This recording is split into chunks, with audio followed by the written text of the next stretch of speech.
people haven't been exposed to it before.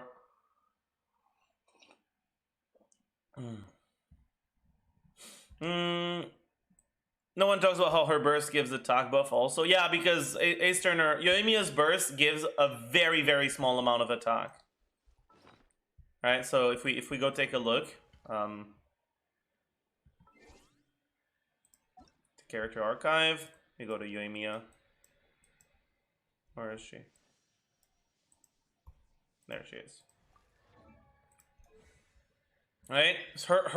Well, this, right? So, causes nearby party members to gain 10% attack. Each stack increases attack bonus by 1, and you can get up to 10 stacks. So, up to 20% attack.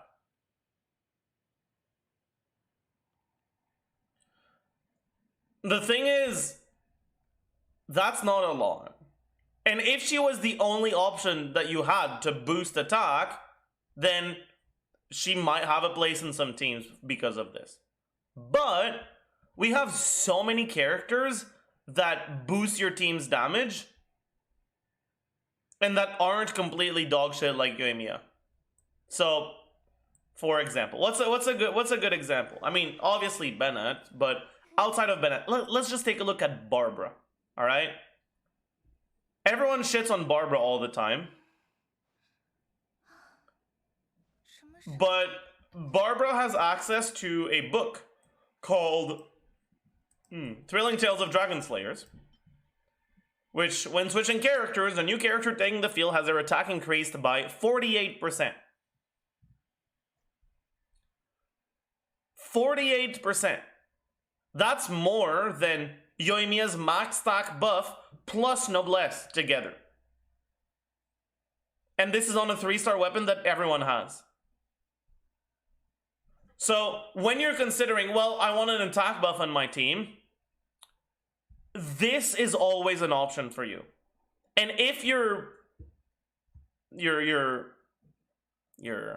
character gives a buff that's less than 48% attack, then they're worse than a 3-star weapon. And then on top of that, you can put that 3-star weapon on your healer. While if you were to use Yoimiya for her attack buff, you'd still need to have another healer on your team. Right? Basically, just giving a buff isn't enough to make a character a good support. Their buff needs to be actually significant. Sarah's overall decent because her buff is fine, but it's not amazing, right? If you look at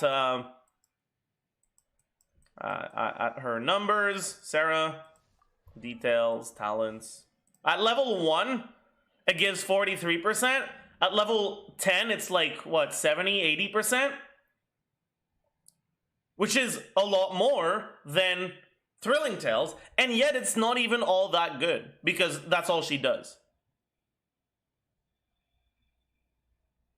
Right? While Thrilling Tales on Barbara also heals. That being said, if you have her Constellation 6, you also get a 60% crit damage buff on your electro damage. And at that point, then she becomes a pretty solid support for things like Hypercarry Raiden. Level 9 is buffing 73, yes. Between 70 and 80, yeah.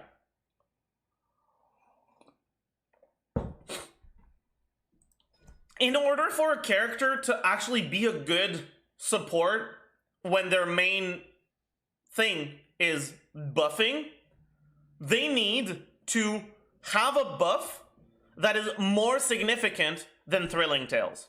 If the buff is less significant than Thrilling Tales, why wouldn't you play Thrilling Tales? And if the buff is as significant as Thrilling Tales, unless the unit is also a healer, why wouldn't you play Barbara with Thrilling Tales? Because Barbara's going to be your healer and give you a 48% attack buff, right? Sarah can function because her buff is bigger than Thrilling Tales.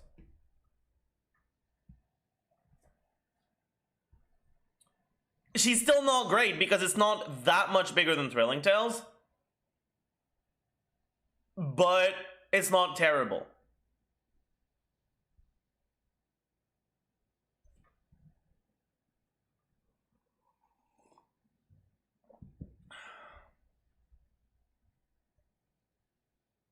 Yeah, Sarah could be potentially good with a fucking physical carry that needs Electro on their team and is cryo and isn't backloaded, so it doesn't work with Ulla because the attack buff expires before Ulla's sword falls down. But if they ever release another cryo physical carry, maybe Sarah's gonna work with them. We'll have to see when like it's gonna depend on their kit. But yeah, like it could function as the superconduct part of your game. You're thinking Ella, Bennett, yoimiya, Zhongli. Super not considering it now. Yeah, I mean, I think the worst thing is Ella, Bennett, yoimiya, Zhongli. You don't even have superconduct, and superconduct will give you more damage than yoimiya's attack buff. So honestly, replace yoimiya with Lisa with Thrilling Tales. If what you want is your Erla to deal a lot of damage, replace yoimiya with Lisa with Thrilling Tales.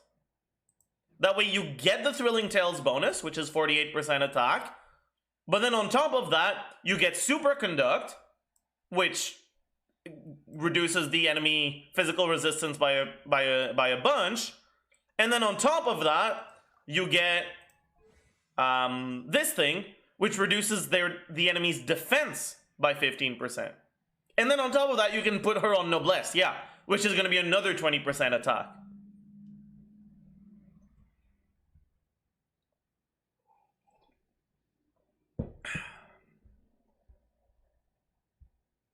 Lisa provides a lot of buffs for your units. Her main issues are she doesn't generate a lot of energy, and her burst is 80 cost, so it's really hard to make her function over sustained rotations. But yeah. Wait, the icon is the same as... No way.